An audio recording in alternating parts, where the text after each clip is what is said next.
I'm Naira. I'm Ellie. I'm Nina. I'm Joanna. This is Politics Under the Microscope, where we explore issues that matter to you by connecting science, policy, and society. Hey everyone, welcome back to another installment of Politics Under the Microscope. We could not be more excited for you to listen to today's episode, as it is the first in our climate change series. We're here today with Amanda Sachs. Amanda is the Legislative and Climate Associate for the Environmental Advocates of New York, a 50-year-old nonprofit organization focused on New York State environmental policy.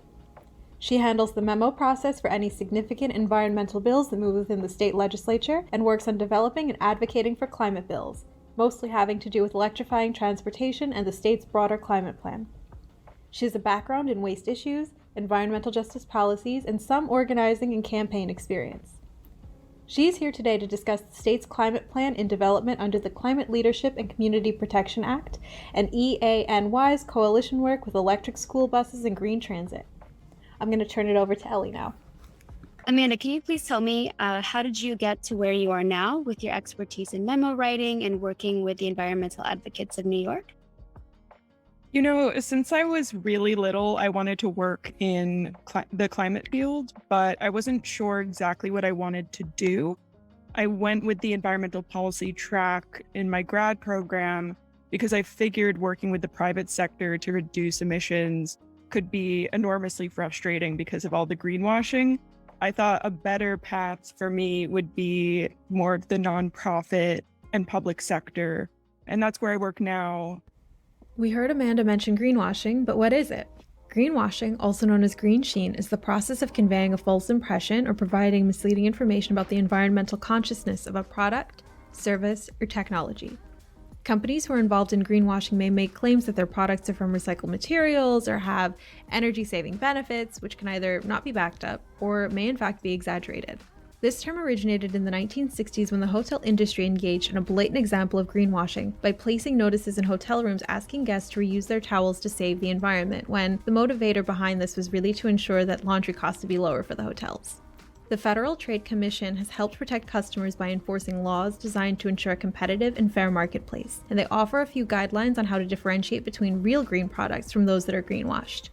You can find out more information on our resources page. And we interact with a wide variety of organizations, and we work with the state. And in the public sector, especially in New York State, there's a lot of looking out for the public good. So that felt really right to me. I went to grad school at the New School in New York City, and that's where I started learning memo writing and policy analysis. Working with EA, I truly get a front seat to New York State climate policy and environmental policy. And prior to working at EA, I was working on electric vehicle policy expansion in New York City and the Hudson Valley. Prior to that, I spent 2 years working with the Tishman Environment and Design Center on environmental justice research. So I still consider myself pretty early in my career, and I'm really happy with where I'm at. Amazing. So it sounds like you knew pretty early on, but in undergrad, what was your major? Like, what kind of courses did you take? I got my bachelor's in political science from SUNY Purchase. Gotcha. And interestingly enough, I focused a lot on colonization and the history of colonization throughout the world. And I already had an interest in climate change. I already knew that that was where I was headed, but I wanted an understanding of how we got to this place. And a lot of that has to do with extraction of natural resources. It has to do with war. It has to do with settling on occupied land and demolishing everything in your path. So that gave me a good sense kind of like, who are the good guys, who are the bad guys in the situation, who's responsible for climate change and most of the suffering in the world, and who has been a victim of it. I see. So it sounds like your previous education has conferred this pretty holistic perspective on the climate change issue at hand that all of us as humans on this earth currently face.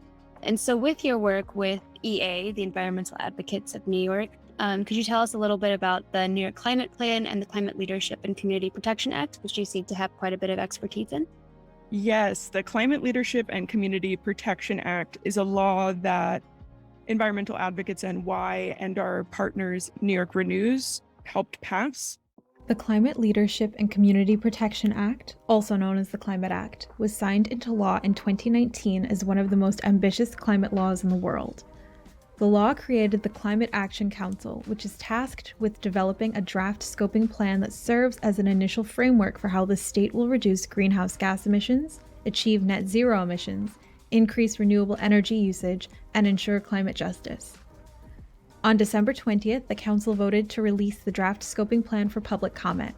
January 1st, 2022 marks the beginning of a comment period to receive feedback from the public as the Council works to develop and release a final scoping plan by the end of 2022. And we also had a hand in the drafting of it and everything it took to get it across the finish line. So New York's climate law has the nation's strongest greenhouse gas emission reduction requirements. It requires an 85% reduction in greenhouse gas emissions across polluting sectors of the economy by 2050, 100% zero emissions electricity by 2040, and 70% renewable energy by 2030, just to name a few.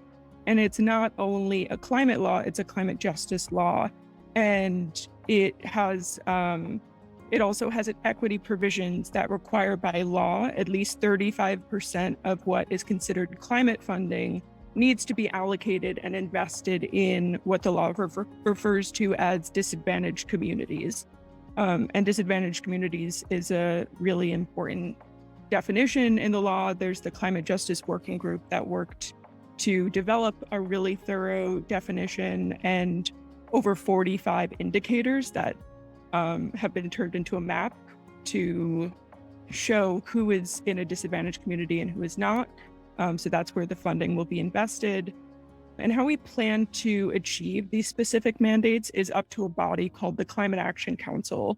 And they're charged with developing a scoping plan that they've been working on for 2 years. They've been taking recommendations from these sector-specific advisory panels who are charged with coming up with the recommendations.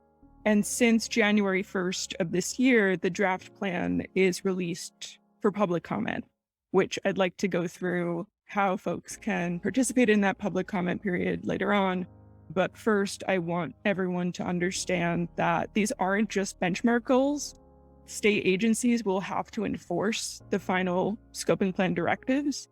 And that's why we're encouraging the plan to be as specific as possible with what legislation and regulations need to be passed in order to implement the plan and reach those goals. And the New York Department of Conservation is naturally really well equipped to enforce the scoping plan, but other state agencies will have to as well. So that'll be something interesting to look out for when the plan's being implemented. Gotcha. Thank you so much for that info.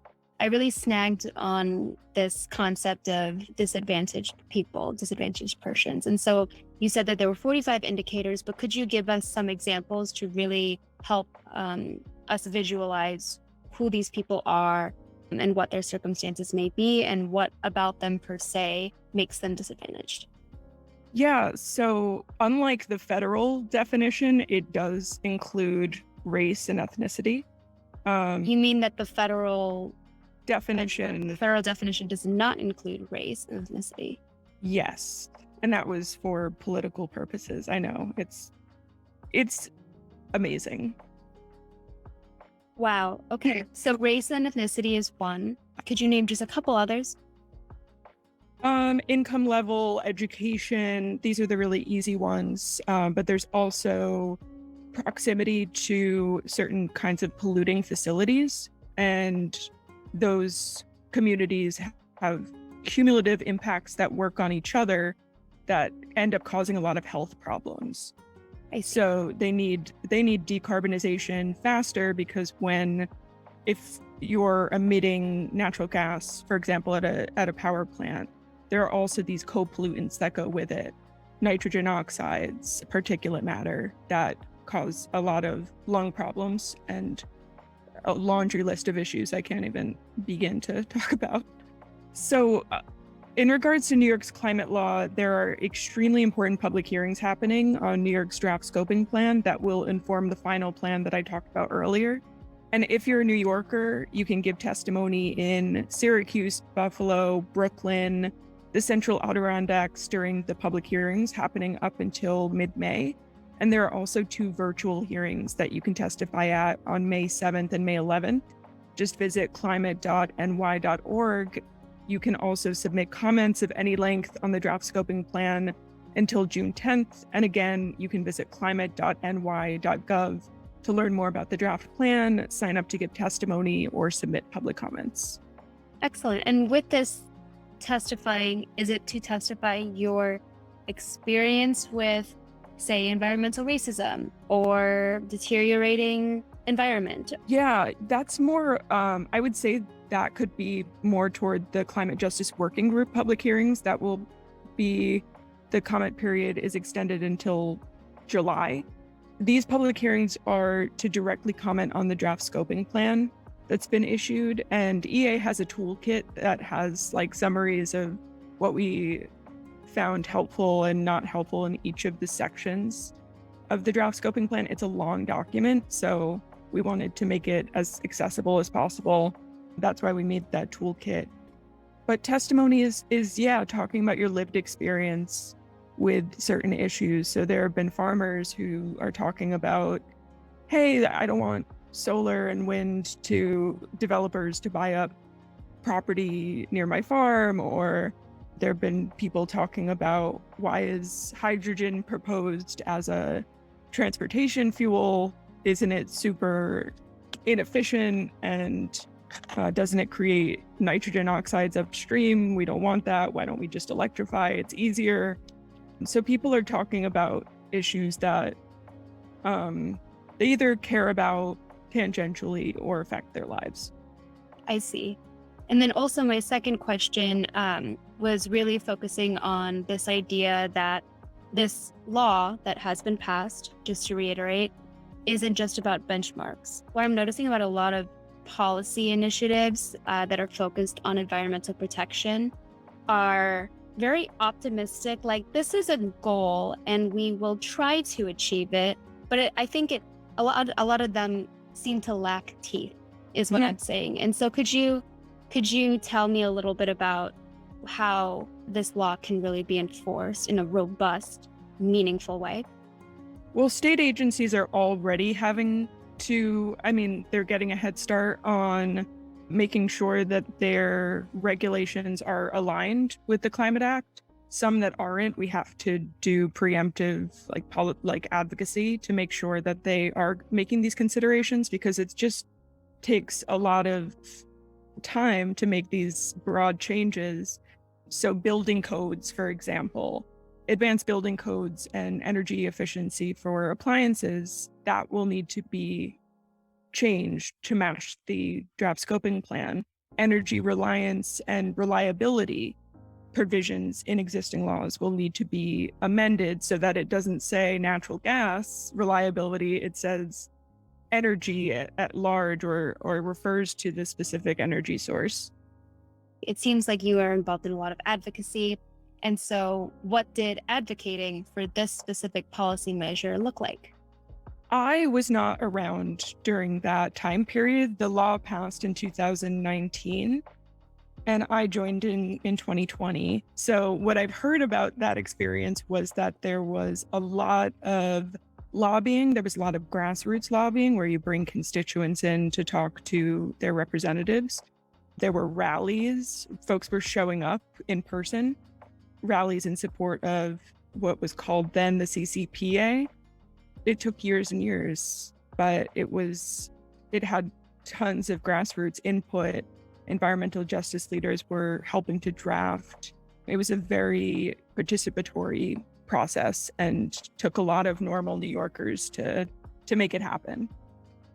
It seems like the goal for that is for the elected representatives, I'm assuming, to see all of this effort and to realize that there's a lot of support in order for them to in turn support the legislation.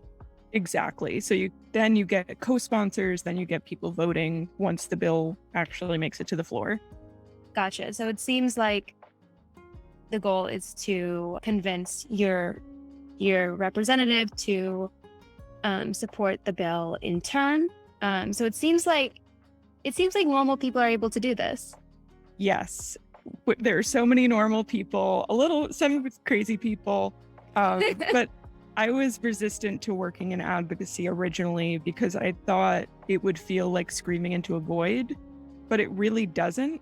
And my previous efforts have really shown me that advocacy makes a difference. So when I talk to normal New Yorkers that are like, how can I get involved? And I talk about advocacy, like eyes glaze over, eyes roll, like people don't want to hear that. And I didn't want to hear that either, but that's what it is. That's how we make our voices heard. That's how we make a difference. So when you see those eyes glaze over, what do you do then? I continue talking. I love it. Okay.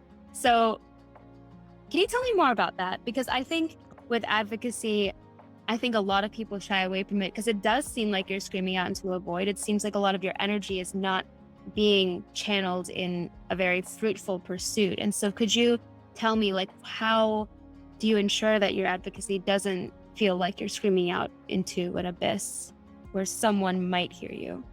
That's where strategy comes into play. That's where having people who have a lot of experience in the fields, watching like my boss, Connor, who's the director of policy and the executive director of our organization, watching us all like have conversations has taught me a lot. The way I think about it, at least a lot of New York legislators do listen if you talk to them. And then once you have a relationship with them and you trust each other, which takes a lot of respect and time and working together, then you're halfway through to really working together on big things. And that's what my work has taught me, that we can win. And once you have a few wins under your belt, you start to become more optimistic. When we got the CLCPA passed, even though I wasn't involved in that effort, it showed me that we have a lot of power in this state. And last summer, EA formed a coalition called Vote Yes for Clean Air and Water that advocated for New Yorkers to vote yes on a ballot measure that would make it a constitutional right to clean air, clean water, and a healthful environment. And what this did was elevate these rights to the level of other constitutional rights, like the right to free speech. And the vague language is purposeful so that we can apply to all sorts of specific issues. But we won 70% of the vote. And Wow. in a divided country, like, that is unheard of. That is totally unheard of. It's insane. So it's a creative process. You need strategy. You need smart people. You need people with new ideas. And it's sometimes messy and there's sometimes a lot of steps, but it happens. So you said that you have a couple wins under your belt, or EA does. Mm-hmm. Do you have a couple losses? Yes, I certainly Tell me do. about those, because I think it's really important for us to distinguish between successful endeavors and maybe not so successful, and what makes those two different. Typically, when I work really hard on something and dedicate most of my time to it, it becomes a win. So it's a function of time and effort.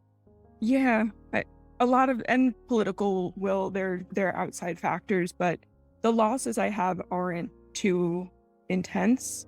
This budget session, we wanted $300,000 to fund electric school buses in the state, and we wanted the priority to be school districts in disadvantaged communities. That was a huge loss that we didn't get that direct funding. But what we did get was like a school aid formula that will make it so people get reimbursed, which is not ideal. But it's not like we lost everything that time. And a lot of the losses, like, we still hold on to trying to get advanced building codes and energy efficiency standards. That bill passed, because if it doesn't pass through session, there's always the next session. Gotcha. And so that's a great segue, actually, because we are very interested in these efforts to make transit and transportation greener. And so could you kind of expound on what the EA is doing to make that a reality? Of course. Overall, we want to move from combustion transportation to electrified transportation. We want to move wherever possible from passenger vehicles to public transportation. So making public transportation much more accessible, expanding it to areas that it doesn't go to across the state. And overall, this requires at least making EVs around the same cost as conventional passenger vehicles.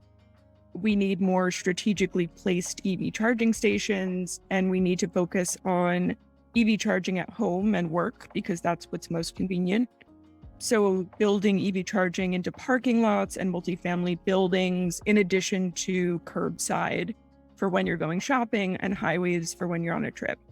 Yeah, so with the making electric vehicles as affordable as combustion, which I think is really the goal. And so isn't the Biden administration currently didn't they have some kind of tax credit or some kind of incentive so that if you have an electric vehicle, you are able to claim something? Am I just making something up? No, there are rebates for electric vehicles that are in the thousands. There's a combination of federal and state incentives that can help reduce the cost.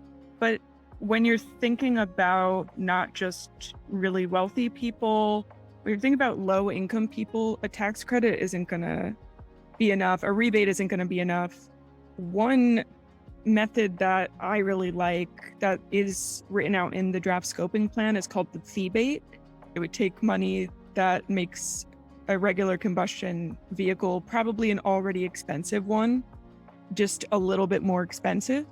That money will go toward the electric vehicle purchaser. That would be a direct rebate, cash in your hand for electric vehicle purchases, supported by imposing a fee on gas-powered vehicles.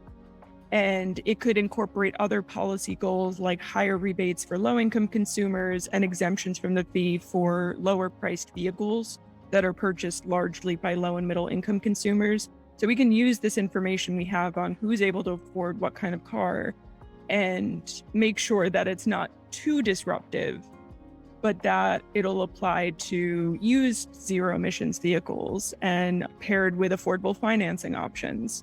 So that's an area that you can get pretty creative.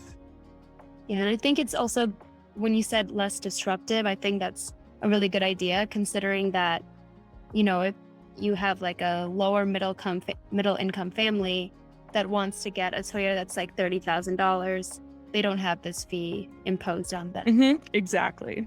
So with this, and for our listeners specifically, what can ordinary people do to partake in the anti-climate change efforts? We already talked about this a little bit, but it seems like a lot of grassroots activity, but how do you really get started? Do you reach out to organizations like yours? Yes. Basically, I would say instead of starting from scratch, reaching out to a local Sierra Club or 350 group is a great way to start. 350 is an international environmental organization addressing the climate change crisis with the goal of ending use of fossil fuels and transitioning to renewable energy by building a global grassroots movement. The Sierra Club is an environmental preservation organization that engages in lobbying politicians to promote environmentalist policies.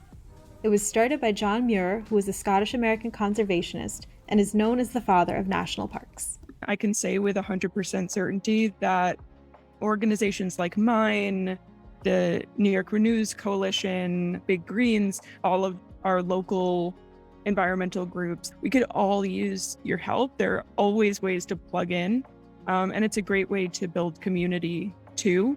And I would say also for those people that don't want to join weekly meetings, don't want to be out there tabling at a farmer's market, passing out flyers, those annoying emails that you get from environmental nonprofits like ours are real.